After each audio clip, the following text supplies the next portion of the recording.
안녕하세요. 사랑과 은혜입니다. 오늘은 암행원사 이건필의 재미있는 이야기를 비롯해서 고전 이야기를 모아서 전해드립니다. 암행원사 이건필은 1830년 순조 30년에 태어난 조선 후기의 문신이자 서예가 그리고 화가입니다. 그의 휘는 건필이고 자는 우경 그리고 호는 석검입니다. 그는 1846년 헌정 12년에 진사시에 3등으로 급제하고 1849년 헌정 15년 식년문과에 을과로 급제했습니다.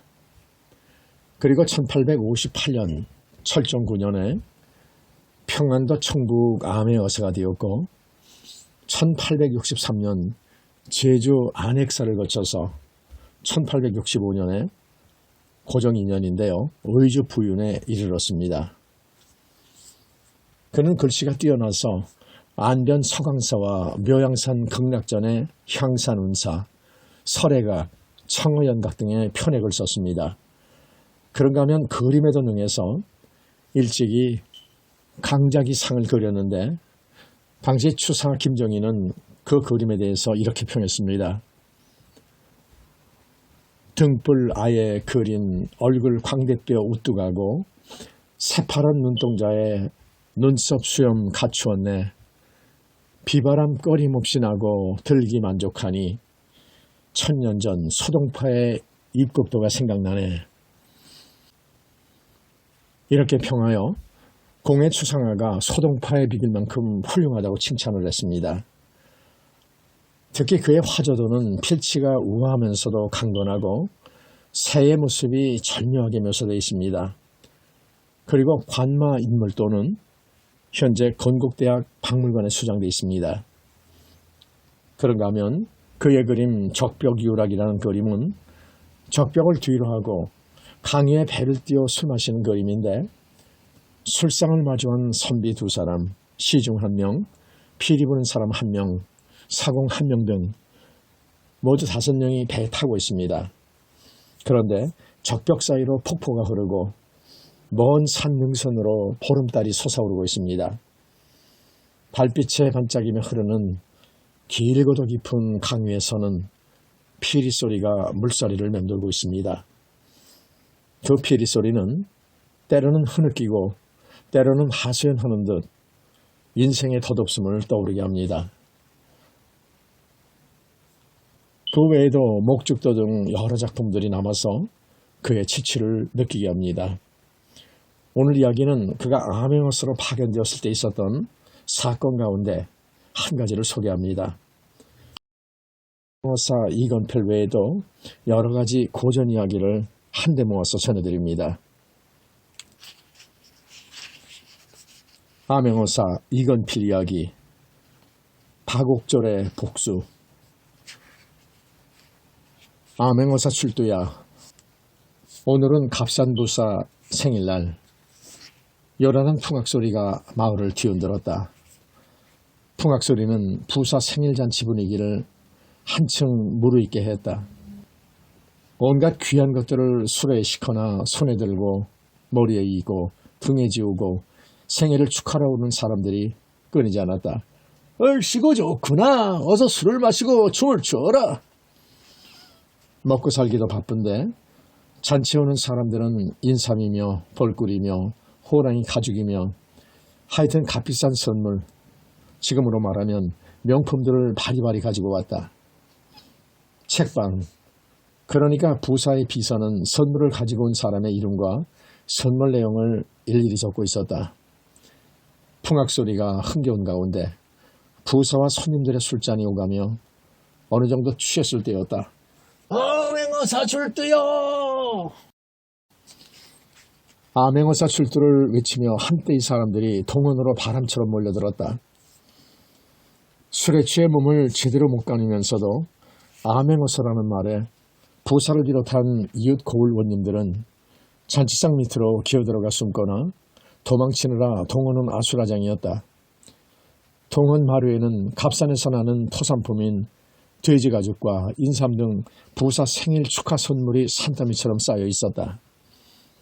그러니 값싼 부사는 더욱 난처한 입장이 아닐 수 없었다. 암행어사의 수행비서와 같은 비장은 값싼 부사를 끌어내 동원 뜰 아래 무릎을 꿇게 했다. 임기 3년을 처음은 아직 1년이 더 남았는데 무슨 얼어 죽을 암행어사 출두야. 처음엔 8,000냥 또 얼마 전엔 6,000냥을 보냈는데. 부사 김상우는 술이 덜 깨어 눈을 멀뚱거리며 손가락을 짚어가며 뇌물을 올린 달을 계산해 보았다. 아무리 계산을 해봐도 상납을 한 달에 암행어사 출두라는 것이 믿어지지 않는 모양이었다. 이건필 의사는 제일 먼저 오늘 들어온 선물들을 책방이 적응과 대조해 가면서 가져온 사람들에게 되돌려 주었다. 이때 동원들을 소란스럽게 만들며 뛰어드는 머리가 있었다. 탐관오리 김상호는 어디 있느냐? 탐관오리 김상호를 내놓으시오. 소식은 피처럼 빨랐던 모양이다. 벌써 부사 김상호를 때려 죽이겠다고 몽둥이를 들고 고을 젊은 애들이 관으로 뛰어든 것이다. 포졸들도 그 기세를 막아내지 못했다. 진정들 하시오. 이 여사가 자리에서 일어섰다.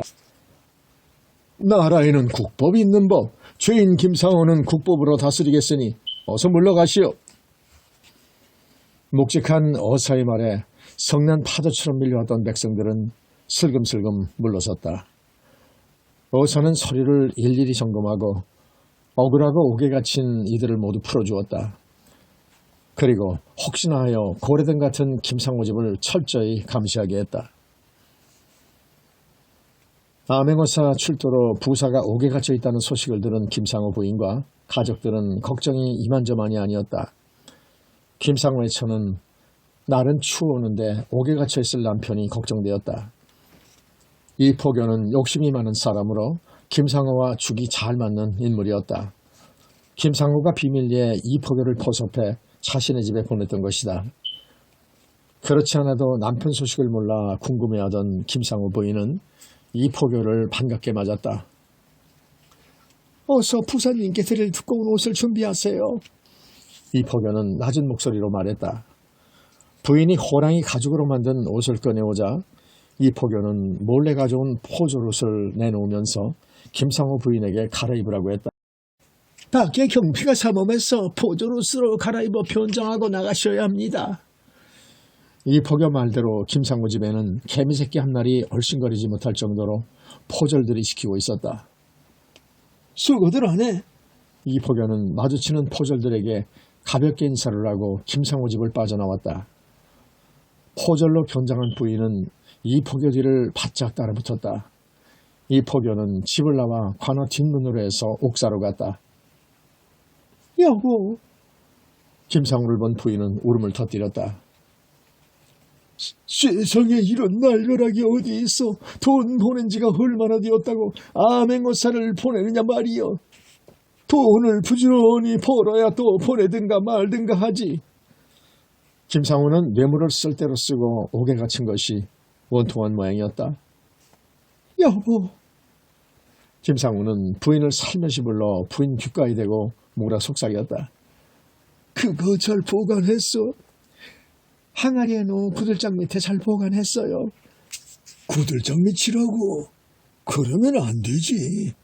집을 빼앗기게 되면 몽땅 헛것이잖아. 어서 옮기시오. 오늘은 감시가 심할 테고 내 군저를 매솔 놓을 테니 그리하오. 이 포교부에는 아무도 믿지를 말고 하여튼 내 담배 쌈지를 갖고 가는 군절 말만 믿으시오. 난 오늘이나 내일 밤중으로 탈옥할 거요. 그러니 조금 더 내 걱정 말구려. 김부사가 안이 귓가에 대고 말한 그것이란 말할 것도 없이 백성들에게 거두어들인 금덩이와 돈이었다. 김상우는 그걸 갖고 한양에 올라가 다시 부사 자리를 사려고 한 것이다.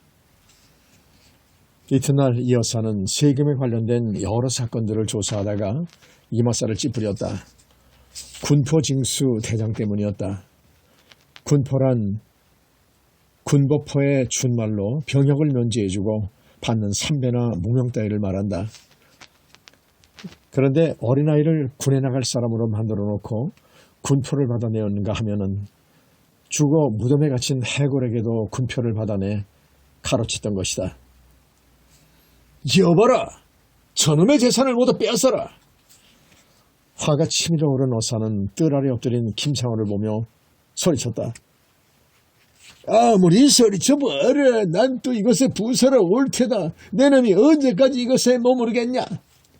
김상무는 얇은 겉옷 안에 호랑이 가죽옷을 입고 지질 테면 지져봐라 하고 눈만 멀뚱대었다. 점심때인가 싶더니 벌써 저녁이었다. 산골 마을은 금방 날이 어두워졌다. 김상우는 더 어두워지기를 기다리고 또 기다렸다. 김상우는 동원뜰에서 문초를 받고 나서 날이 어두워지자 다시 옥에 갇혔다. 네가 오늘 당번이냐? 김상우는 아직도 부사인 것처럼 거만을 떨며 옥졸에게 물었다. 옥졸이 퉁명스럽게 대답했다. 아니요, 조금 있다가 딴 옥졸이 올 거요. 곧 한양으로 압송되어 갈 텐데 별걸 다 못 내그려. 점호라도 취하려고 그러시오? 이놈아, 예정을 벗어라도 그럴 수가 있느냐? 내가 다시 이곳 오기만 하면 널 가만 안 두겠다. 절시고 다시 온다면 저 뒷산에 묻혀 오겠지. 잠자코 입 닫고 계시오. 옥졸의 말에 김상우는 배알이 뒤틀렸지만은 오늘 밤을 위해 참았다. 김상우는 이 포교로부터 소식이 오기를 기다리다가 깜빡 잠이 들었다. 나리! 어둠 속에서 김상우를 부르는 소리가 들려왔다. 이 포교였다. 이 포교는 김상우 가까이 와서 귀옛말을 나누었다. 쌈지를 주셔야죠. 오늘 밤 날쌘 말과 포도를 준비하겠습니다. 그러니 뒷창문을 두드리면 그곳으로 넘어 나오십시오. 뒷창문은 미리 열어놓겠습니다. 이 포교는 쌈지를 받아 들고 옥에서 나갔다. 김상우는 이 포교를 돈으로 매수해 탈옥을 하려 했던 것이다. 밥 드시오. 저녁이 들어왔다. 꽁보리밥에 소금 반찬. 김상우는 초라한 밥상을 쳐다보기도 싫었지만 혹시나 모를 오늘 밤을 위해 수저를 들었다. 밤새 말을 타고 달리자면 먹어둬야 힘이 되지 않겠는가 말이다. 탈출. 김상우가 수저로 밥을 뜨는데 밥에서 쪽지가 나왔다. 뒷창문으로 나가는 것은 위험합니다. 옥졸이 시키는 대로 따르십시오. 그 옥졸과 함께 갈 겁니다. 김상우는 쪽지를 보자마자 얼른 입안에 넣고는 보리밥과 함께 씹어 삼켰다. 밥과 반찬이 형편없었지만 도망치려면 먹어둬야겠기에 억지로 다 먹었다. 그때 다른 옥졸이 왔다. 저놈이구나. 김상우는 속으로 좋아하고 있는데 이봐요, 도망칠 생각이랑 아예 뚝이요. 새로운 옥졸은 아까 놈보다 더 딱딱하게 대했다. 저놈이랑 오늘 밤 지내려면 졸지도 못하겠네. 예이. 옥졸이 김상우를 보고 하는 말에 김상우는 신기가 불편했다. 그렇다면 이 포교놈이 금덩이와 오마냥을 몽땅 혼자 꿀꺽 갈 셈이란 말인가? 그런 생각을 하니 김상우는 조바심이나 미칠 것만 같았다. 밤은 점점 깊어가는데 소식은 없고 애를 태우던 김상우 마음은 마침내 끌어올랐다. 입술이 타고 속이 답답해 미칠 지경이었다. 그때 옥졸이 도끼 눈을 뜨고 가까이 다가왔다. 어서 준비하시오. 비장이 순찰을 돌면 곧 나갈 거요. 옥졸이 다가와 낮은 소리로 말했다. 김상우는 마음이 놓이면서도 입이 바짝 말랐다. 그런데 저는 어떻게 믿나? 그러자 옥졸은 가슴에서 담배 쌈지를 꺼냈다. 김상우가 이 포기에게 주었던 그 담배 쌈지였다. 미안하네, 이해하게. 아까는 다른 포졸들이 있어서 마구 대했던 거니 섭섭하게 생각 마시오. 그 정도쯤이야. 순간 김상우의 얼굴이 환해졌다. 그런데 이 포교를 믿으시오? 옥졸이 뜬금없이 물었다. 그건 왜 묻는가? 하도 욕심이 많은 사람이라서요. 언제 마음이 변할지 몰라 하는 말이요. 그때 발자국 소리가 났다. 옥졸은 얼른 제자리로 가서 죽는 척했다. 어사가 들여온 비장이었다. 비장은 옥사를 한 바퀴 돌아보고 있었다. 비장이 가까이 오자 옥졸은 자세를 바르게 고쳤다. 잘 지켜라. 내일 한양으로 압송할 놈이다. 비장은 한마디 내던지고 밖으로 나갔다. 김상우는 옥졸이 말한 이포교 이야기를 마음속에 놓고 잘 생각해 보았다. 옥졸의 말이 전혀 근거가 없는 게 아니었다. 이포교는 욕심이 많은 자였다. 그러기에 목을 내놓으면서까지 김상우를 돕는 게 아닌가. 김상우는 옥졸에게 손짓을 했다. 자네 뭘 말하나? 날 도와주는 대가로 이 포교가 얼마를 준다고 했나? 김상우는 옥졸의 눈치를 살피며 물었다. 저 100냥을 준다고 했는데요. 그래? 좋아. 그럼 내가 1000냥을 줄 테니 널 끝까지 보호해 주겠는가? 예, 1000냥이라고요. 그래, 그렇다네. 그 돈이면 평생 떵떵거리고 살 텐데. 좋습니다요. 제가 한양까지 무사히 모셔드리겠습니다요. 옥졸은 신이 나서 말했다. 그리고는 다시 주위를 살폈다. 어서 밖으로 나가시죠. 1000냥 꼭 주셔야 합니다. 물론이지. 빨리만 간다면 더 얹어주지. 옥졸은 김상우의 손과 발에 묶인 오랏줄을 풀어주었다. 옥졸이 앞서고 바짝부터 김상우가 뒤를 따랐다. 옥졸의 목마를 타고 담을 넘자 이 포교가 말시피를 이끌고 기다렸다.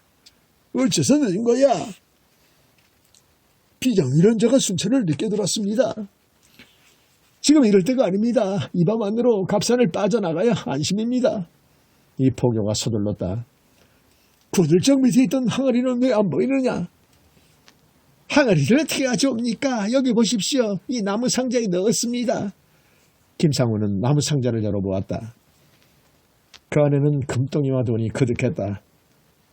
이러 어둠을 뚫고 말 3마리가 쏜살같이 달렸다. 이튿날 새벽 갑산 관아는 발칵 뒤집혔다. 뭐라고? 김상우가 도망을 쳤다고? 이 포교와 박옥졸이. 비장에게 보고를 받은 이 여사는 깜짝 놀랐다. 비장은 군졸들을 이끌고 김상우 집과 이 포교 집으로 갔다. 그러나 아무런 단서도 잡지 못했다. 더구나 박옥졸은 혈혈단신으로 살아서 그에 대해 아는 사람이 없었다. 오호, 이게 무슨 낭패인가? 이 여사는 박옥졸을 기억해냈다.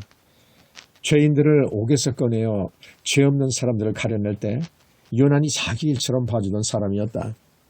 그런 그가 왜 김상우와 함께 도망쳤을까?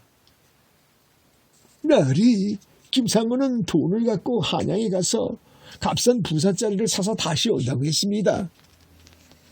저녁나절에 김상우의 옥을 지켰던 옥졸이 어사에게 보고했다. 뭐라고? 왜 진작 보고하질 않았느냐? 옥에 갇혀 떠드는 소리라 그놈이 헛소리 하는 줄 알았습니다. 어사는 비장을 불러 조용히 지시했다. 분명 안에서 내통한 자가 있다. 그러니 관원들을 사차치 조사하고 한양을 가려면 보름은 걸릴 게다. 잘 달리는 말을 타고 지름길로 가서 놈을 잡아오거나 여의치 않으면 조정으로 가서 알리거라. 비장은 어사의 명을 받고 관원들을 조사하는 한편 즉시 김상우의 뒤를 쫓게 했다. 김상우는 곧장 한양으로 가지 않았다. 아무도 모르게 숨겨둔 둘째 부인 집으로 갔다. 둘째 부인 집 뒤뜰로 가서 구덩이를 파더니 돈개짝을 또 꺼냈다. 이 포교와 박옥졸은 그런 김상우를 보고 혀를 차며 놀랐다. 값싼 부사로 온 지 2년밖에 되지 않았는데 이렇게 많은 돈을 긁어 모았다니. 이 포교가 앞장을 서고 그 뒤를 돈개짝을 실은 김상우가 그리고 그 뒤에 박옥졸이 말을 타고 달렸다. 셋은 장사꾼 차림으로 영흥까지 갔다.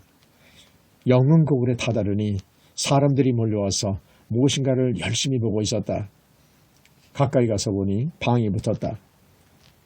현상금 1000냥, 아래의 사람을 잡는 사람은 1000냥을 준다. 영흥고을 원. 김상우와 이포교를 잡는 현상금이 붙은 방이었다. 방에는 김상우와 이포교의 초상화까지 그려져 있었다. 이거 참 일이 꼬이는데. 김상우는 머리카락이 쭈뼛었다.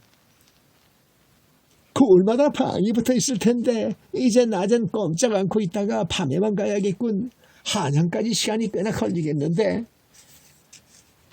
이 포교는 그 방을 보고 불안함을 느꼈는지 투덜거렸다.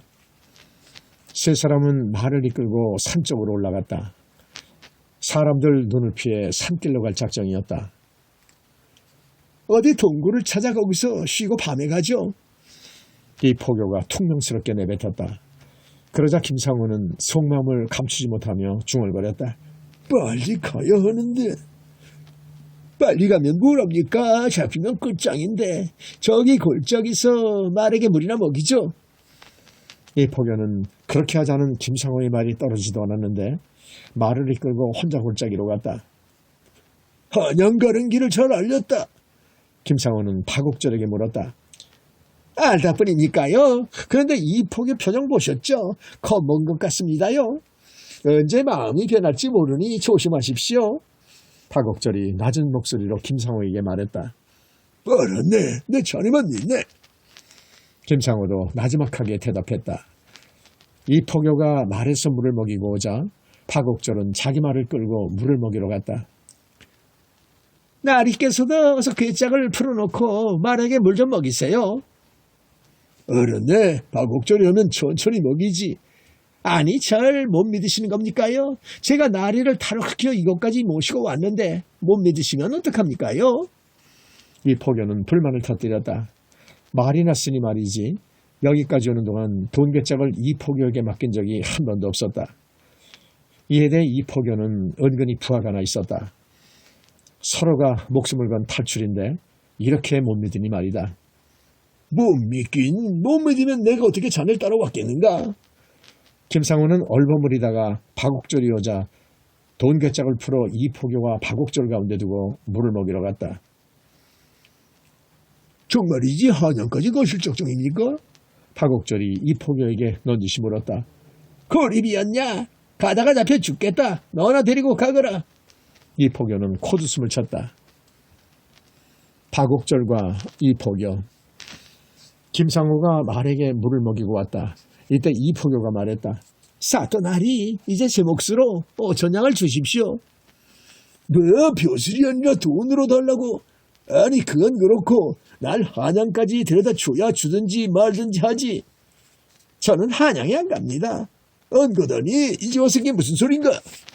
김상우는 깜짝 놀라며 물었다. 생각해 보십시오. 저렇게 제 얼굴이 그려진 방이 붙어 있는데 무슨 수로 한양까지 가겠습니까? 아마 한양에 가기도 전에 현상금을 노리는 놈들에게 붙잡혀 관가로 끌려갈 것이 뻔합니다. 내 부서자리를 다시 찾으면 현금짜리 하나 뚝 떼주겠네. 어떻겠나 현금짜리야 현금. 현감이고 곶감이고 다 싫습니다. 살아야 현감이죠. 죽은 다음에야 땡감보다 못한 대감이 된들 무슨 소용이 있겠습니까? 어서 돈으로 주십시오. 주지. 언제 누가 안 준다고 했나? 그럼 빨리 주십시오. 이 포교는 독촉했다. 널 한양까지 데려다주면 돈을 주지. 한양까지 갈 수 없으니까 지금 달라는 게 아닙니까요. 그리고 아마도 내가 안 가는 게 사또에게도 좋을 거요. 그건 또 무슨 말이야? 생각해보세요. 현상금이 걸린 두 사람이 붙어 다니면 그만큼 더 눈에 잘 띄어 금세 잡힐 겁니다요. 그렇구나. 김상우는 여태껏 이 포교가 한 말 가운데 그 말은 맞는 말이라고 생각을 했다. 김상우는 파국절을 바라보았다. 어떻게 좀 도와달라는 말 없는 눈빛이었다. 이렇게 하시죠. 잠자코 듣고 있던 파국절이 김상우 눈빛에 이끌려 입을 열었다. 어떻게? 김성화와 이 포교가 동시에 물었다. 포교께서 영웅 땅을 벗어날 때까지만 도와주십시오. 그럼 제가 사또를 메시고 한양까지 가지요. 그런 뒤에 5천냥을 주시면 되지 않습니까요? 그거 좋겠군. 이 포교는 좋아했다. 잘됐다. 옥절이 내 편인 걸 몰랐지. 요놈 너는 몰랐을 거다. 김상은은 속으로 얼씨구나 좋아했지만 속에 능그렁이 5마리쯤 또아리를 틀고 있는지라 얼른 좋다고 하지 않았다. 난 싫다네. 내가 박옥절을 어떻게 믿는단 말인가? 사또 박옥절은 믿을 만한 사람입니다. 박옥절 같은 사람이 없다고요. 이 포교는 한양까지 가는 길에 자기는 빠지려고 입에 침까지 발라가며 박옥절 칭찬을 했다. 김상우는 이 포교의 침 발린 말을 마지못해 듣는 척하며 그러자고 했다. 우리 이러고 있을 게 아니라 좀 쉴 곳을 찾지요. 그래야 날이 어두워지면 바로 길을 떠날 수가 있지 않겠어요? 박옥절은 말을 마치고 주위를 살폈다. 마침 그리 멀지 않은 곳에 널따란 바위 틈이 보였다. 세 사람은 서둘러 바위 틈으로 들어갔다. 두 다리를 쭉 뻗고 앉자 피로가 온몸을 감싸고 돌았다. 그러나 누구 하나 먼저 눈을 붙이지 않았다. 함께 도망치면서도 서로가 서로를 감시하고 있기 때문이었다. 돈은 사람과 사람을 함께하게 하는 데 있어서 꼭 필요한 것이다. 그렇지만 지금 세 사람 사이에 있는 돈은 사람과 사람을 못 믿게 하고 갈라놓는 돈이었다. 세 사람은 한동안 졸음을 참아가며 서로 기싸움을 했다. 그러다가 그 가운데 제일 마음이 편한 박옥절이 코를 드렁드렁 걸며 잠에 떨어졌다. 김상우와 이포교는 부러운 눈으로 그를 바라보았다. 박옥절이 얼마를 잤을까? 사도나리 살려주세요. 이포교의 다급한 목소리가 들려왔다. 널 살려들면 나도 위험해. 내가 말했잖아. 둘이 가면 그만큼 더 위험하다고. 김상우가 이포교의 가슴에 올라타고 나리 시퍼런 칼을 이포교 목에 대고 있었다. 박옥절이 코를 골며 고나게 자고 있을 때 이포교도 잠시 까딱까딱 고개를 끄덕이며 졸았다. 그때 김상우가 칼을 빼들고 갑자기 달려들어 이포교가 어처구니 없이 쉽게 당했던 것이다. 이포교는 김상우에게 깔린 채 살려달라고 애원을 했다. 제가 잘 모시고 가겠습니다. 너 같은 놈은 필요 없어. 김상우는 묘한 웃음을 흘리며 말했다. 나리 손으로 죽일 필요까지는 없지 않습니까요? 잠에서 깬 박옥절이 끼어들었다. 맞아 박옥절 나 좀 살려줘. 이포교는 박옥절에게 애원했다. 왜냐 이런 놈은 죽여 없애야 해. 언제 어떻게 배신할지 모르는 놈이야. 김상우는 이포교를 쉽게 살릴 것 같지가 않았다. 사도나리 꽁꽁 묶고 여기 두고 가면 자연스레 호랑이밥이 될 것이옵니다. 왜 나리 손에 피를 묻힙니까요? 설령 피냄새라도 맡고 맹수들이 따라오면 어쩌시려고요? 박옥절이 차근차근 말했다. 그렇구나. 내 미처 몰랐네. 그거 좋은 생각이야. 어서 꽁꽁 묶게. 박옥절은 이포교를 묶었다. 박가야 사돈과 호돈을 믿었다간 큰 거 다친다. 이포교는 박옥절에게 묶이며 말했다. 이놈의 쓸데없는 소리 뭐라나. 내 놈과 같은 놈이 아니다. 갈퀴질에서 돈 몰래 숨겨둔 것 봤지. 돈에는 피도 눈물도 없는 놈이다. 이포교는 김상우 소나기에서 빠져나갈 희망이 없음을 알았는지 박옥절에게 묶이며 악당을 쳤다. 시끄러워서 안 되겠구나. 이놈이 재갈을 물려야겠다. 김상우는 서둘러 이포교 입에 재갈을 물렸다. 이포교가 뭐라고 소리쳤지만 웅웅거리는 소리만 들릴 뿐 알아들을 수가 없었다. 잠시 후 박옥절이 자리에서 일어섰다. 아니 어디 가려고 그러나? 김상우는 눈이 둥그레져서 물었다. 마을에 좀 가려고요. 마을이라니? 먹을 것을 구하게요. 그렇군. 그럼 돈 좀 가져가지. 그렇잖아도 배가 출출하던 김상우는 박옥절 말에 기분이 좋았다. 마을로 내려간 박옥절은 주막에 들러 먹을 것을 구한 다음 주모에게 귀한 말을 몇 마디 하고 엽전을 주었다. 박옥절은 주막을 나와 다시 산에 있는 바위 틈으로 들어왔다. 김상우는 박옥절이 가져온 주먹밥을 정신없이 먹어 치웠다. 그만 가시죠. 박옥절이 말고삐를 쥐고 재촉했다. 저놈 진짜로 그냥 놔두고 가도 괜찮을까? 김상우는 아무래도 이포교가 꺼림직한 모양이었다. 염려 넣으세요. 날이 어두워지면 산짐승 밥이 될 텐데요. 제놈이 여기서 어떻게 오겠어요? 그래도 불씨를 없애는 게 좋지 않겠어? 김상우는 계속 이포교가 마음에 걸리는 모양이었다. 우리는 계속 산길을 가야 하는데 손에 피를 묻혀 부정타게 할 필요가 없지 않습니까? 그러니 그냥 놔두시라고요. 마을도 멀고 캄캄한 산속인데 무슨 수로 여길 벗어나겠습니까? 그럼 그놈이 타던 저 말은 어떡하지? 말이 여기 있으면 사람들이 올지도 모르니까 쫓아버리죠. 파국절의 말에 김상호도 고개를 끄덕였다. 김상호는 말을 쫓아보내고 길을 떠났다. 역시 김상호는 빈틈이 없는 자였다. 두 사람이 영흥을 막 벗어났을 때였다. 영흥고을 관하는 난리법석이 났다. 파국절이 마을에 갔을 때 귓가에 속삭였던 주인 여인의 신고로 포졸들이 바위 틈에서 이 포교를 끌고 오고 저녁 때쯤에는 영흥고을을 어슬렁대는 말을 포교들이 끌고 왔던 것이다.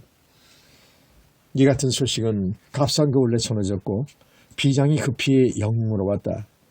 비장은 이 포교로부터 자세한 얘기를 듣고 이 포교를 데리고 다시 갑산으로 들어갔다. 이 여사는 이 포교를 신문하고는 고개를 갸웃거렸다. 뭐 이상한 일이로구나. 이를 미뤄보면 파국절이 우리를 돕고 있는 게 아니냐. 어서 파국절에 대해 알아보도록 하라. 이 여사는 파국절의 행동이 수긍이 가지 않았다. 도망가면서 같은 패를 잡아 관아에 넘긴 것은 도대체 무엇을 의미하는가 말이다.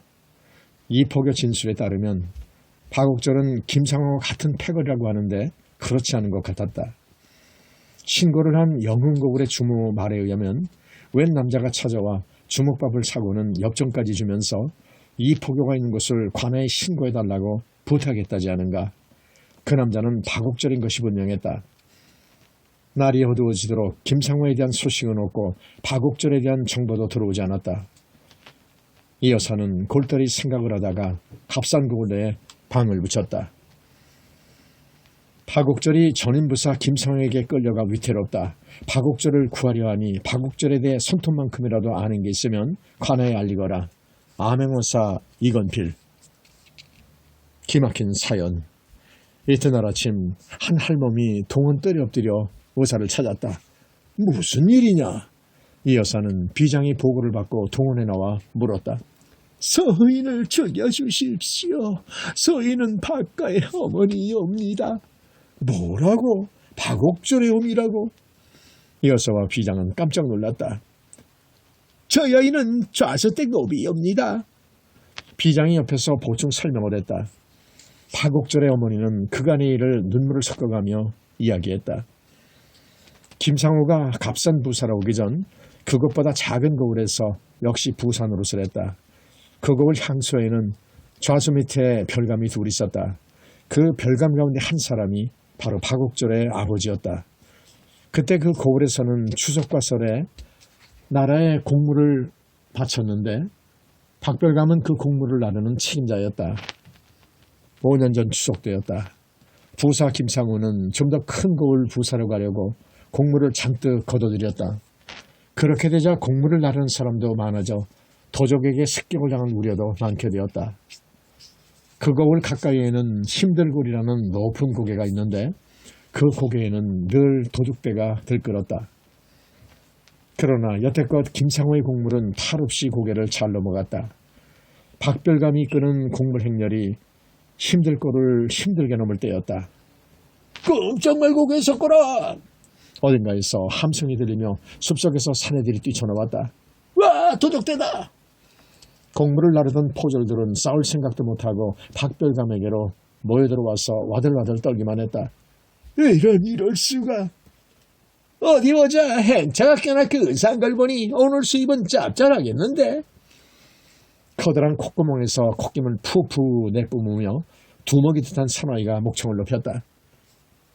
뭐마다. 이것은 나라님에게 올리는 공물이다. 그러니 어서 썩 물러가지 못하겠느냐. 박별감은 두 눈을 부릅뜨고 호령하였다. 그러나 저들은 이미 목숨을 버리고 산으로 들어온 산적들이었다. 박별감의 호통이 통할 리가 없었다. 얘들아 뭐하느냐. 저놈들을 꽁꽁 묶고 마차를 끌고 가자.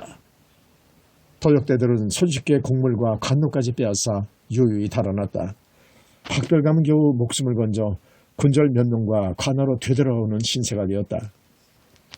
곡물을 도적에게 빼앗긴 별감은 만냥을 갚든가 아니면 옥에 갇혀 있어야 했다. 그러나 청렴하게 살았던 박별감 집에는 만냥은커녕 연락도 없었다. 화가 머리끝까지 난 김상호 부사는 박별감을 곤장을 때려 옥에 가두었다.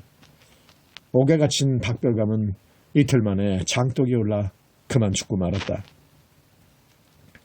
그때 박별감에게는 딸 둘과 아들 하나가 있었는데 아들은 도망가고 박별관 부인은 값싼 좌수 노비로, 큰딸은 좌수의 작은 부인으로, 그리고 작은 딸은 어디론가 팔려갔다.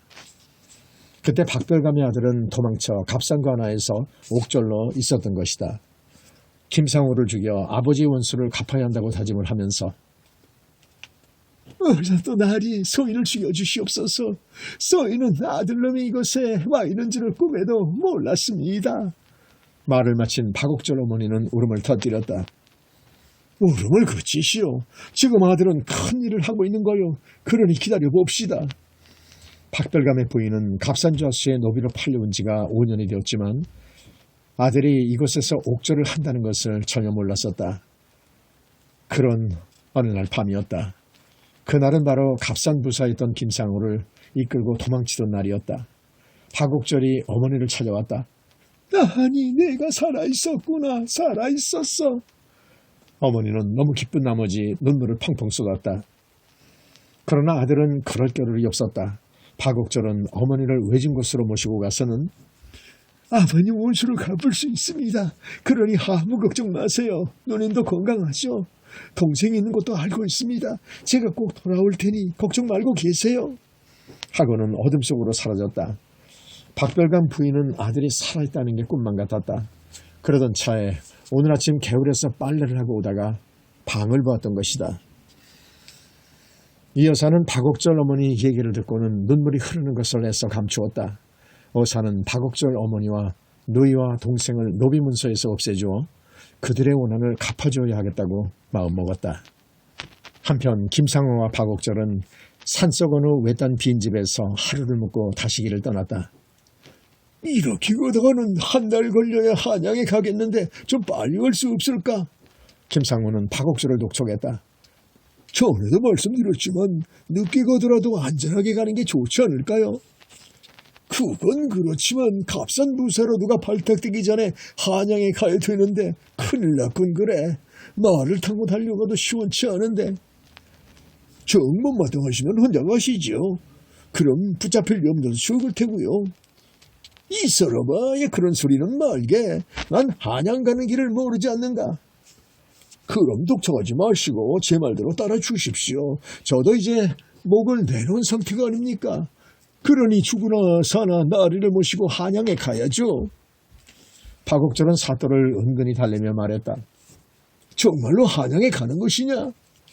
그럼요. 한양으로 가지 않고 어디로 간단 말입니까요?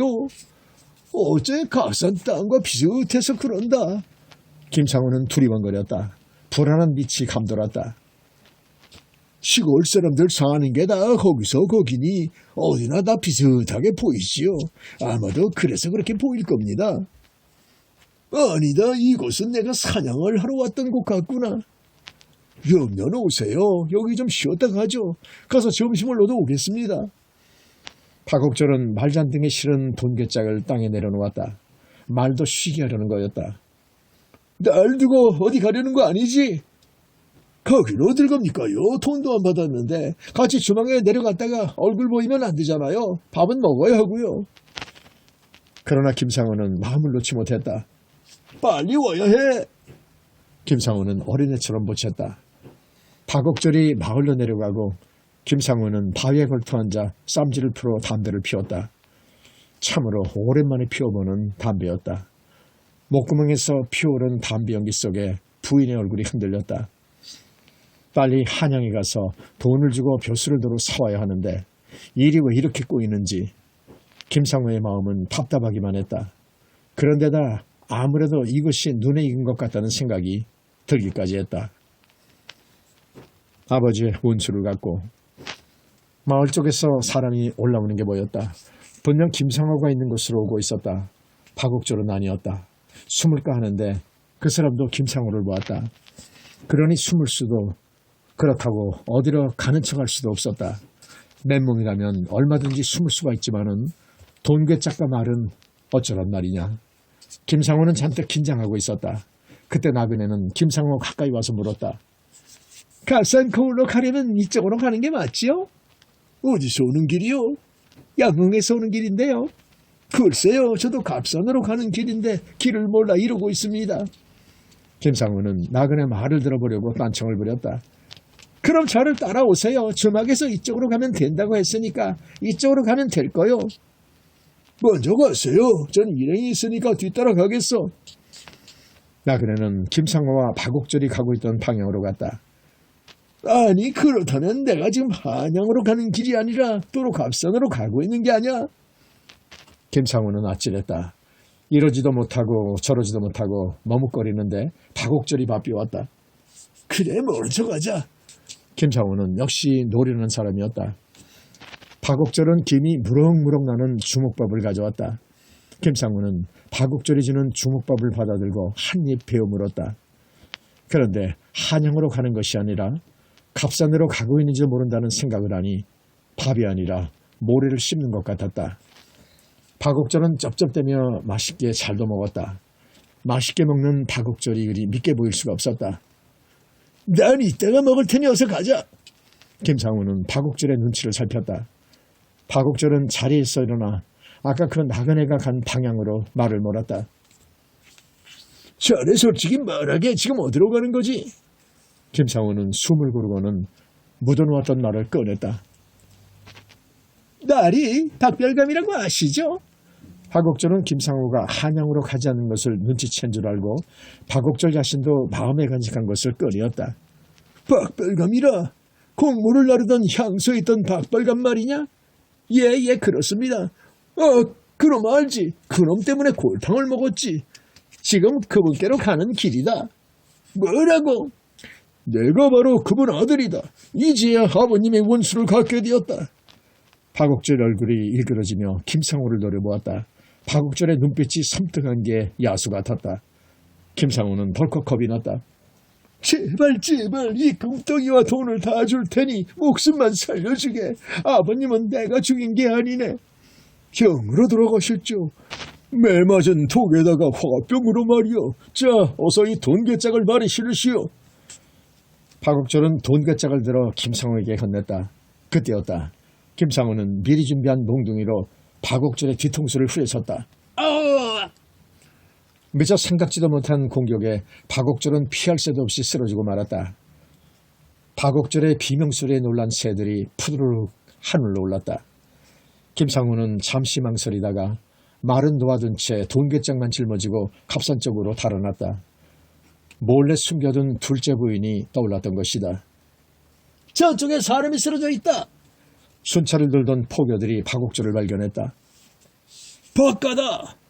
한 포졸이 소리치자 포졸들이 우르르 몰려들었다. 이봐 어떻게 된 거야? 포졸들은 찬물을 박옥절 입에 흘려넣었다. 박옥절은 눈을 스르르 뜨더니 이내 다시 감았다. 그리고는 입속으로 몰아중얼거렸다. 김상우가 어떻다고? 포졸들은 박옥절 입안에 있는 얘기를 꺼내려 애를 썼다. 저쪽으로. 어디 어느 쪽? 포졸 셋이 박옥절이 가리키는 곳으로 냅다 뛰어갔다. 나머지 포졸 두 사람이 박옥절을 간호했다. 몽둥이에 맞아 머리가 찢어져 잠시 정신을 잃은 것이지 심각한 상태는 아니었다. 고맙습니다. 박옥절이 눈을 살며시 뜨며 말했다. 그리고는 말을 이었다. 김상우를 잡아야 합니다. 곧 잡힐 거야. 이 안에는 뛰어봤자 벼룩이야. 어서 관하로 가서 치료를 받고 쉬지. 어서께서 방금 오실 거네. 아닙니다. 그놈은 날고 뛰는 놈이니 마음을 놓아서는 안 될 거요. 저와 함께 가시죠. 말 좀 태워주십시오. 김상우가 어디 있는지 아나? 쉴피는 데가 있습니다. 포졸들은 박옥절을 태우고 그가 가자는 데로 갔다. 박옥절이 데리고 간 것은 김상우의 둘째 부인 집이었다. 그때 먼저 쫓아간 포졸 셋이 큰 집 앞에 서서 말했다. 여긴가? 아무래도 그런 것 같아. 포졸들은 서로 얼굴을 쳐다보았다. 김상우를 잡을지도 모른다는 생각에 포졸들 얼굴에는 긴장감이 감돌았다. 그때 뒤따라온 박옥절이 입을 열었다. 그놈이 이 안에 있을 겁니다. 그러니 소리 없이 들어가 그놈을 덮치세요. 포졸들은 대문을 지키고 둘은 뒤쪽으로 돌아갔다. 나머지 한 사람이 살금살금 다가가더니 방문을 덜컥 열었다. 너 누구야? 김상우 어디 갔어? 김상우라니요? 난 그런 사람 몰라요. 빨리 말해. 물 부르기 맞기 전에. 정말 모른다니까요. 그때 외마디 소리가 들려왔다. 김상우가 도망친다. 집 뒤쪽으로 도망간다. 빨리. 계속 끌어. 생각보다 김상우의 뜀박질이 빨랐다. 김상우는 대나무 사이를 잘도 빠져나갔다. 그러나 아무래도 젊은 포졸들에게는 못 당했다. 점차 김상우의 뜀박질이 느려졌다. 바짝 뒤쫓던 포졸 하나가 김상우를 덮쳤다. 포졸과 김상우가 바닥에 나뒹굴었다. 맛 좀 봐라. 포졸의 커다란 주먹이 김상우의 턱에 꽂혔다. 버둥거리던 김상우가 축 늘어졌다. 나머지 포졸들이 달려왔다. 어서 묻게. 녀석 팔찌 한번 늘어졌구만. 덩치가 큰 포졸이 오랏줄에 묶은 김상우를 들쳐업고 둘째 부인 집으로 갔다. 김상우 둘째 부인은 이불을 뒤집어 쓰고 벌벌 떨고 있었다. 김상우는 덩치 큰 포졸이 마당에 내팽개치자 그제야 정신이 들듯했다. 날 살려주게. 내가 갖고 있는 돈 모두 주겠네. 김상우는 포졸들에게 아양을 떨었다. 아직도 정신을 못 차렸구만. 포졸들이 김상우를 보며 혀를 찼다. 박옥절, 날 좀 살려주게. 날 좀. 이놈, 어서 죽은 아버님을 살려내라오소. 박옥절은 마침내 억눌렸던 울분을 터뜨렸다. 내 아버지는 내가 그런 게 아니다. 형방이 그런 거라고. 김상우는 비굴하게 나왔다.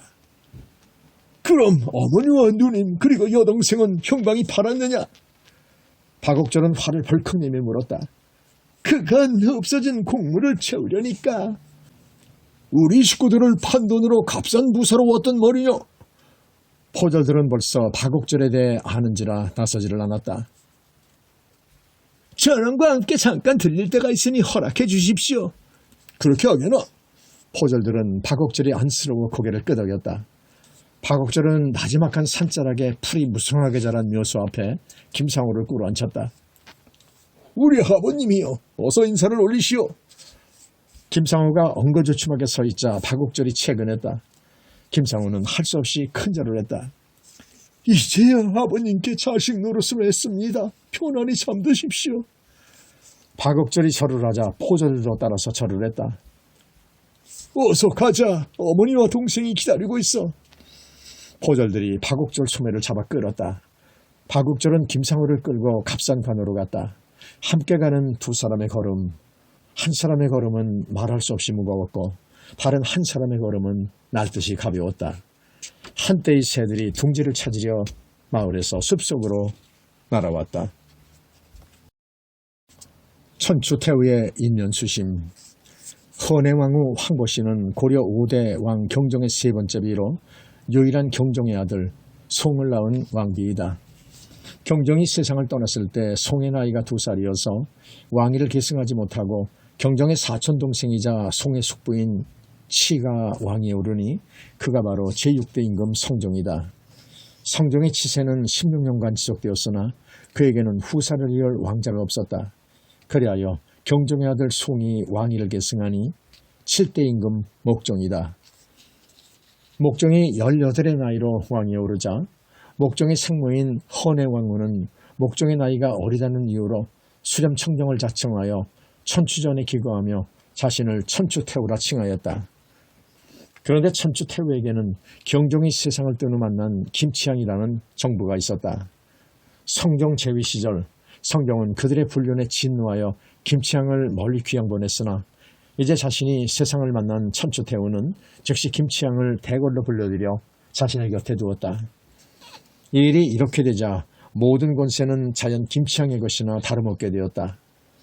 하여 김치향은 궁궐 못지않은 화려한 집을 짓고 살면서 자신에게 아첨하는 무리들과 함께 온갖 행패를 부렸다. 천추태후의 아들 목종은 김치향이 하는 짓이 눈에 거슬렸으나 자신의 모우가 관계된 일이라 어찌하지 못하고 번번이 당하기만 하였다. 그러던 중 천추태후에게 태기가 있자 김치향은 더욱 의기양양하며 권세를 누렸고 10달 후 천추태후가 아들을 낳자 김치향의 야망은 더 커져만 갔다. 태후께서 소신의 아들을 낳다니 믿어지지 않습니다. 김치향은 어린아기를 바라보며 눈물까지 글썽였다. 대감 우리의 아들이옵니다. 장차 큰 일을 할 우리의 아들이요. 천추태후는 의미심장한 눈빛으로 김치향을 바라보며 말했다. 순간 김치향의 입가에는 야릇한 미소가 떠올랐다.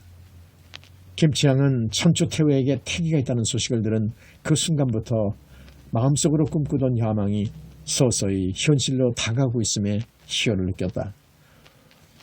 목종이 자신의 혈육인데도 천추태후는 김치향과의 정분이 두터워지면서 목종을 눈의 가시 같은 존재로 여겼다. 더군다나 김치향의 아들을 낳은 후부터는 그나마 목종에게 남아있던 일말의 정마저 끄는 것 같았다. 그 후 김치향과 천추태후는 자신의 아들에게 왕위를 계승하게 하고자 계략을 꾸미기 시작했다. 우선 대량운군을 멀리 내쳐야 하겠습니다. 천추태후가 김치향에게 은밀한 목소리로 말했다. 김치향은 듣던 중 반가운 소리가 아닐 수 없었다. 지금 이대로 가다가는 만일 목종이 죽더라도 대량운군이 버티고 있어 제 아무리 천추태후의 힘이 막강하다고 해도 왕위는 자신의 아들에게 돌아올 리가 없기 때문이었다. 목종은 그때까지 후사가 없었기 때문에 그 뒤를 이을 제일 유력한 왕위 계승자는 대량운군이었다. 경종의 비이자 천추태후의 친동생인 헌정왕후 황보씨는 경종이 죽은 후 사가에 머물면서 삼천격인 태조의 팔남 안정욱과 불륜을 저질러 아이를 낳았는데 그가 바로 대량운군이다. 그럼 우선 대량운군을 출라시키면 어떻겠습니까? 중이 되게 한다고 중이 된다고 왕위 계승자의 위치를 완전히 벗어나지는 못할 텐데요. 천추태후는 김치향의 말이 못마땅한 듯 눈살을 찌푸리며 말했다. 차후의 일은 제가 알아서 하도록 하지요. 태후께서는 그저 대량운군을 절로 내치시기만 하십시오. 다음날 천추태후는 대량운군을 강제로 출가시켜 개경의 순교사에 보냈다가 다시 몇 달 후에는 양조에 있는 삼각산 신열사에 보냈다. 김치향은 대량운군을 신열사에 보낸 후 수차례에 걸쳐 자객을 보냈다. 하지만 대량운군은 그때마다 신열사 노승의 지혜로 목숨을 건졌다. 이렇게 김치향과 천추태후의 왕위를 누리는 음모가 치열하게 전개되는 가운데 목종은 모든 기력을 상실하고 병으로도 자리에 눕게 되었다. 목종은 자리에 누워 누구를 자신의 후계자로 결정할지 고민을 거듭했다. 아무리 자신의 어머니가 낳은 동생이 있기는 하나 왕의 혈통이 아닌 김치향의 혈육이기에 결코 그 아이를 후계자로 지목할 수는 없었다. 목종이 아무리 생각을 해봐도 보위를 이을 사람은 대량운군밖에는 없었다. 하지만 어떻게 대량운군을 데려올 것이며 데려온다 해도 누가 그를 보호해 줄 것인가? 대궐에 있는 대부분의 사람들은 김치향의 사람이므로 믿을 만한 사람이 필요했다. 누구를 불러야 한단 말인가? 목종은 머릿속으로 멀리 외곽에 나가 있는 장수들을 하나하나 짚어보았다. 그래, 서경에 가 있는 도승검사 강조가 있었군. 그러면 믿을만하다. 강조를 불러들이자. 목종은 이렇게 결정하고 은밀히 사람들을 불러 일을 진행시켰다. 우선 삼각산 신열사에 사람을 보내 대량운군을 데려올 것을 명하고 한편으로는 서경에 사람을 보내 강조에게 밀서를 전하게 하였다. 강조는 급히 개경으로 돌아오라는 왕의 밀서를 받고 군사들과 함께 지체하지 않고 길을 나섰다.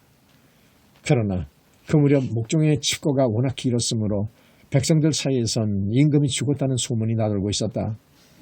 강조는 동주 용천역에 도착했을 때 목종은 이미 죽었으며 천추태후와 김치향이 군사권을 장악하기 위해서 왕명을 사칭하여 자신을 불러들이는 것이라는 소문을 접하게 되었다.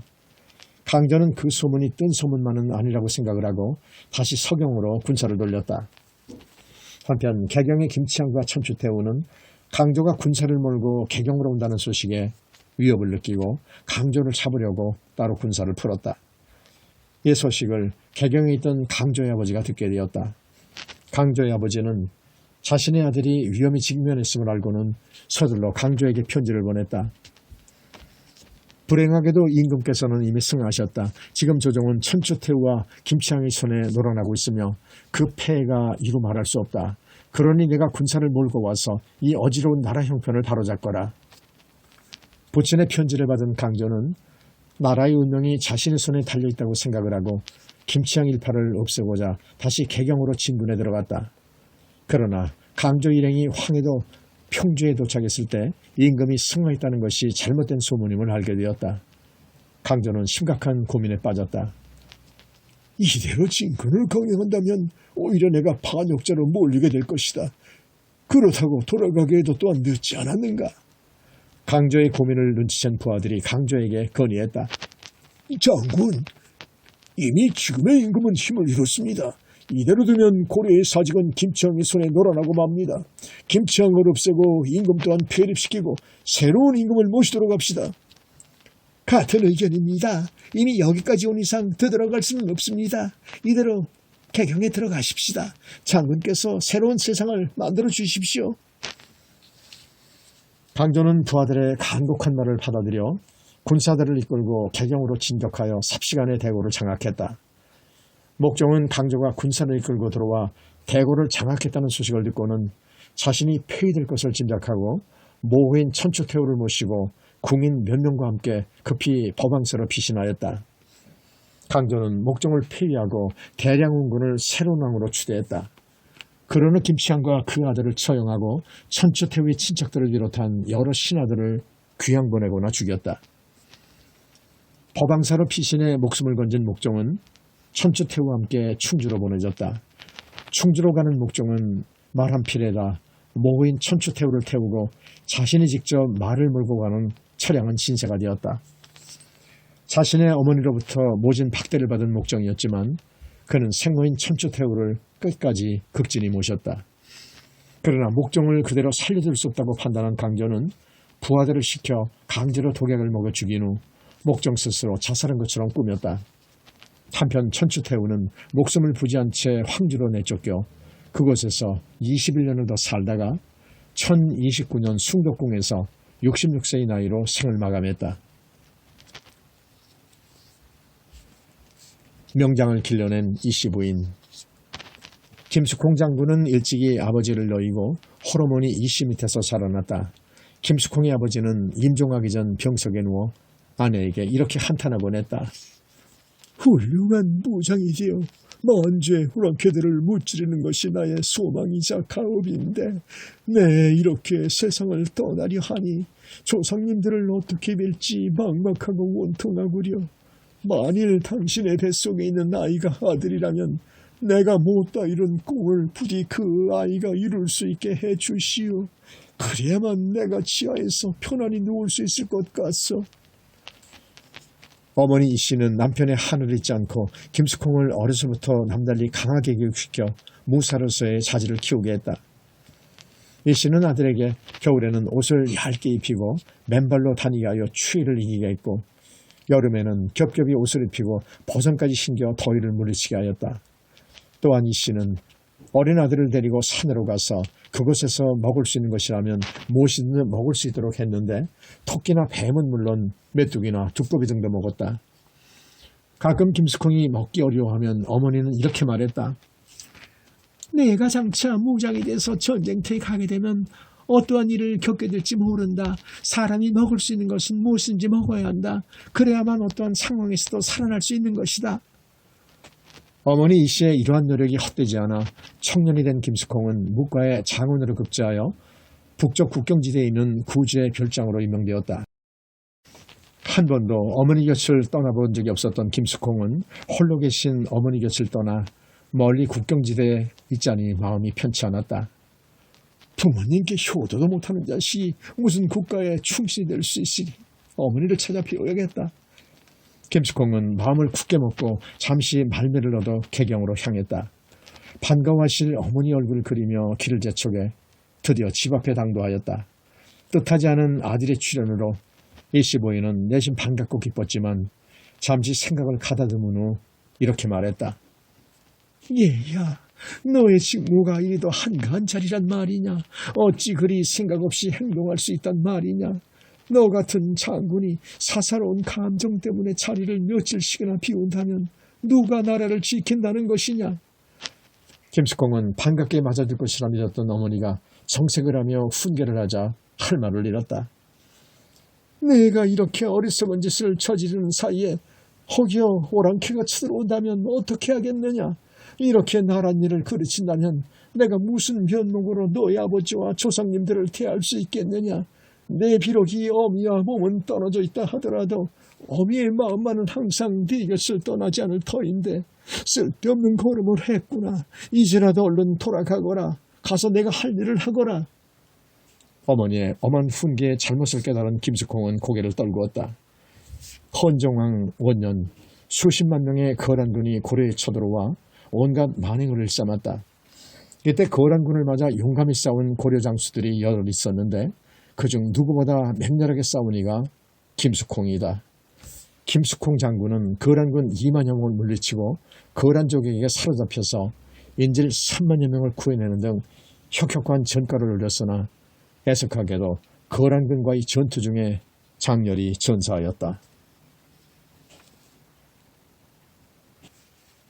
추남 장군 강감찬. 두 어깨가 딱 벌어지고 키가 큰 풍채 좋은 한 사람이 누군가를 기다리고 있었다. 깔끔한 차림새에다 수려한 외모하며 어느 것 하나 나무랄 데 없는 미남이었다. 그 사람 뒤에는 작달막한 천하의 추남한 사람이 서 있었는데 키가 얼마나 작은지 소년이랑 키재기를 해도 비슷할 정도였다. 게다가 눈, 코, 입 어느 하나 내세울 것이 없었으며 몸에 걸친 옷도 남루하기 이를 데 없었다. 두 사람이 지금 기다리고 있는 이는 송나라 사신이었다. 이윽고 그들 앞에 도착한 송나라 사신은 두 사람을 번갈아 쳐다보더니 훤칠한 미남을 제쳐두고 뒤에 서 있는 초라하기 이를 데 없는 추남에게 큰 절을 했다. 절을 받은 추남은 당황하여 어쩔 줄 모르며 말했다. 아니, 저에게 절을 하시다니 왜 이러십니까? 그러자 송나라 사신은 다시 한번 큰 절을 올리며 말했다. 아니, 문곡성님께서 중국 땅에서 오랫동안 보이지 않더니 언제 고려로 돌아오셨습니까? 추남은 송나라 사신의 말을 끝까지 귀담아 듣고는 껄껄 웃었다. 공의 안목이 보통이 아니구려. 그로써 내가 강감찬이요. 공의 안목을 시험해보려 내 일부러 하인과 옷을 바꿔 입었어. 너그러이 이해하시구려. 이 작달막하고 보잘것없는 추남이 그 유명한 삼안벽상공 공신인 명장 강감찬이다. 어렸을 때부터 슬기롭고 글 읽기에 좋아한 강감찬은 성경 때 갑과의 장원급제하여 예부시랑이 되었다.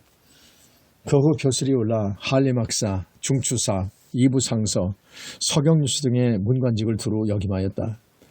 또한 무관으로서는 행영도통사 등을 지내며 고려 역사 중 가장 뛰어난 명장으로 알려져 있는데 평생 당당한 위풍으로 나라를 지키다가 84세를 일기로 세상을 떠났다. 강감찬이 한상 판인으로 있었던 때였다.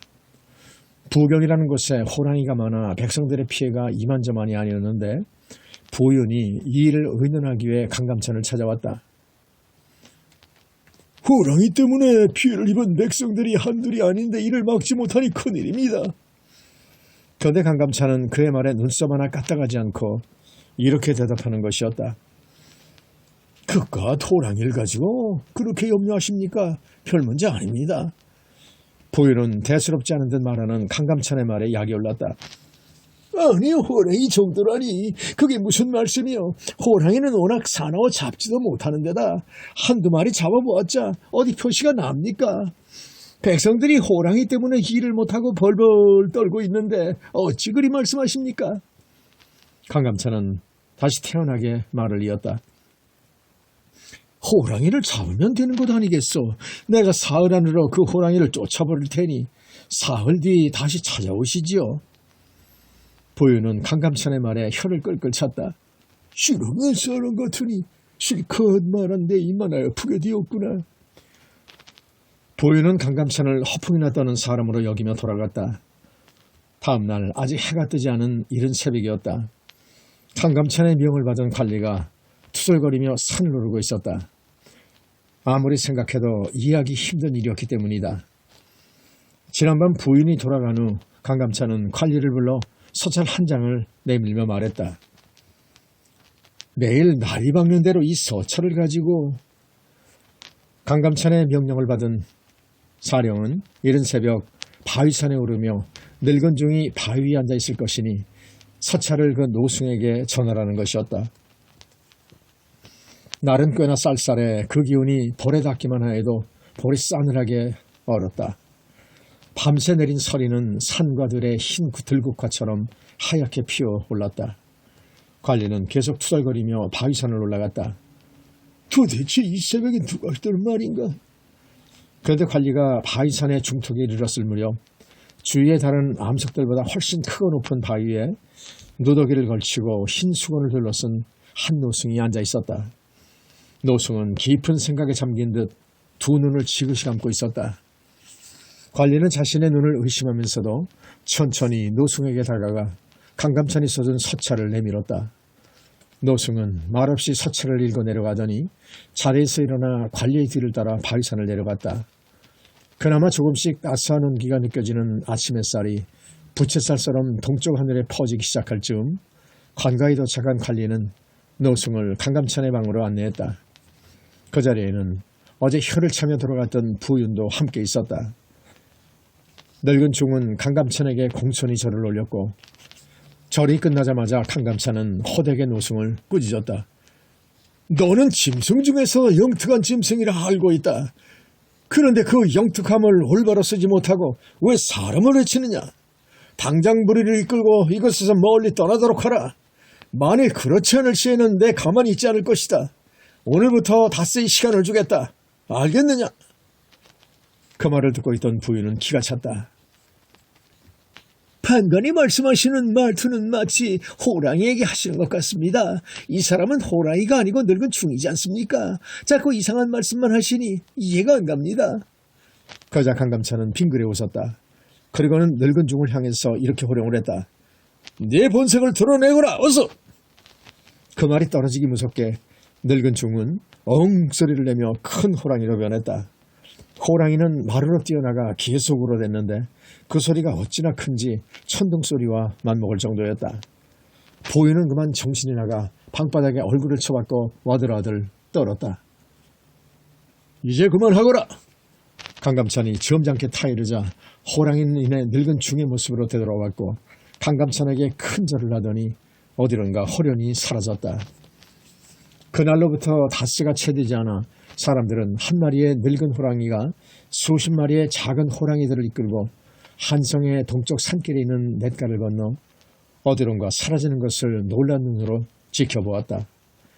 강감찬이 행영 도통사로 있을 때였다. 거란적의 소선영이 수십만 군대를 이끌고 쳐들어왔다. 강감찬은 부원수 강민청과 더불어 군사 20만 8천여 명을 앞세워 맞서 싸우게 되었다. 강감찬은 홍화진의 군대가 당도했을 때 행군을 멈추고 부장들에게 명령하였다. 군사들 중에서 말을 잘 타는 자들만 선출해 보아라. 그리하여 각 부대에서 뽑힌 군사는 12,000여 명이 되었다. 강감찬은 그 군사들에게 명령을 내렸다. 너희는 내 명령이 있을 때까지 건너편 숲에 숨어 있어라. 단 말 울음소리 하나라도 새어나가서는 안 된다. 알겠느냐? 예! 그런 다음 강감찬은 또 다른 명령을 내렸다. 지금부터 진지에 있는 쇠가죽을 몽땅 한 곳에 모아라. 군사들은 그 명령에 어안이 벙벙했다. 아무리 생각해도 쇠가죽은 전쟁의 필요가 없을 듯 싶었다. 군사들은 영문을 몰라 속으로 투덜거렸지만 명령을 거역할 수 없어 쇠가죽을 모아드렸는데 그 양이 엄청나게 많았다. 강감찬은 다시 군사들에게 명령했다. 이 쇠가죽을 단단한 밧줄로 길게 엮도록 하라. 이 또한 의아한 명령이었지만 군사들은 강감찬의 명령에 따랐다. 군사들이 쇠가죽을 길게 엮었을 때 강감찬은 또다시 명령을 내렸는데 이 명령 또한 그 뜻을 헤아릴 수가 없었다. 엮은 쇠가죽으로 강물을 막아라. 허술하게 막았다가는 내 용서치 않으리라. 군사들은 강감찬의 명령대로 엮은 쇠가죽으로 강물을 막았다. 도도하게 흐르던 강물은 금세 시냇물처럼 바닥이 얕게 드러났다. 얼마 지나지 않아 적군이 강 건너에서 벌떼처럼 몰려왔다. 적들은 강바닥이 얕은 것을 보고는 아무런 생각 없이 물밀듯이 강을 가로질러 말을 날렸다. 적들이 강 한가운데 이르렀을 때 강감찬은 군사들을 향해 추상 같은 명령을 내렸다. 쇠가죽을 묶은 밧줄을 끊어라. 강감찬의 명령이 떨어지자마자 쇠가죽을 엮어 묶은 밧줄을 자르니 막혀있던 강물이 한꺼번에 강하류로 쏟아져 내렸다. 그제야 강감찬의 계략을 눈치챈 적들은 말을 돌리려 하였으나 소용돌이 치며 쏟아져 내려오는 물살을 피할 길이 없었다.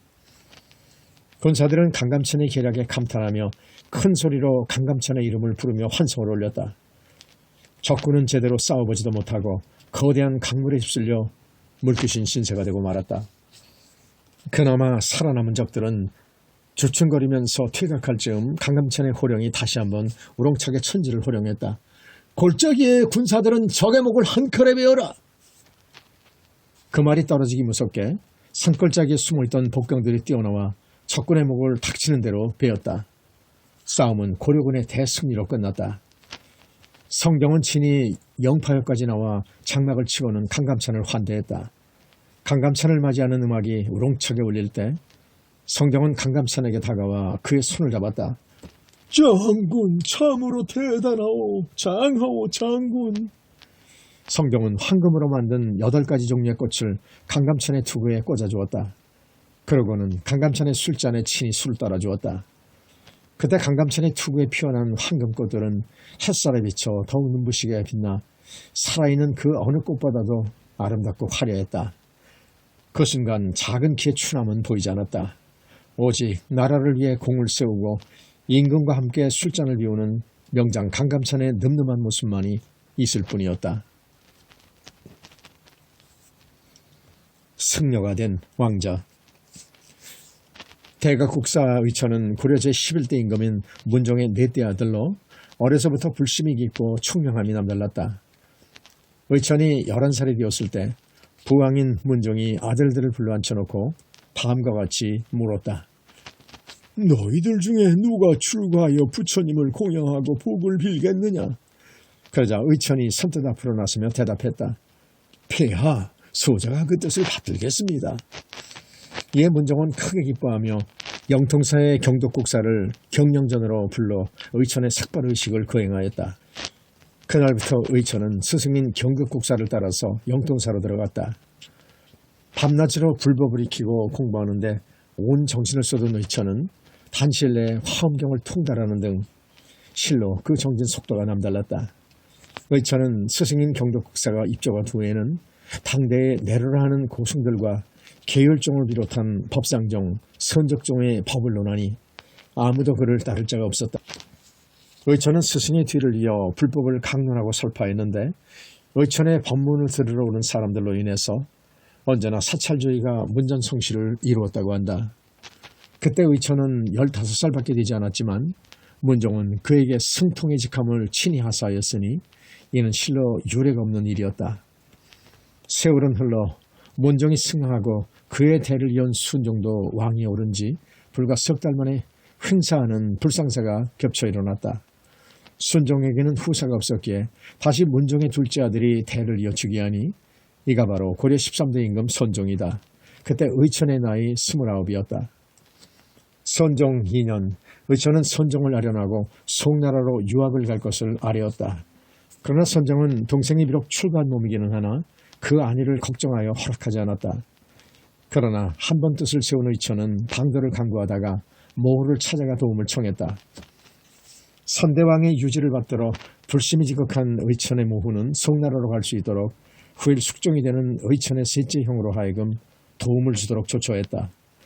의천은 수제자 몇 명만을 대동하고 송나라로 향하니 뒤늦게 이 일을 한 선종이 급히 신하들을 보내 의천을 보좌하도록 했다. 송나라에 도착한 의천은 송의 황제 철종을 배하라고 성대한 환대를 받았음은 물론 화엄법사 유성을 소개받아 화엄사상과 천태사상에 대해 법을 논했다.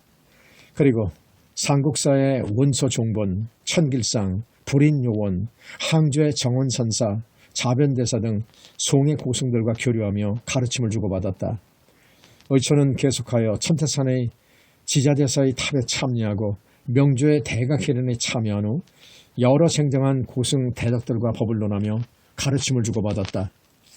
그리하여 마침내 선종 3년 6월 송나라에 간 지 1년 2개월 만에 진기한 불서 천여 권을 배식코 고려에 돌아오니 선종과 모우는 친히 봉은사에까지 나와 의천의 무사귀환을 기뻐하였다. 의천은 귀국하자마자 흥왕사의 주지가 되어 교장도감을 설치하고 송나라에서 가져온 불서 이외 일본이나 요나라 등지에서 불서를 모으는 일에 전념하였다.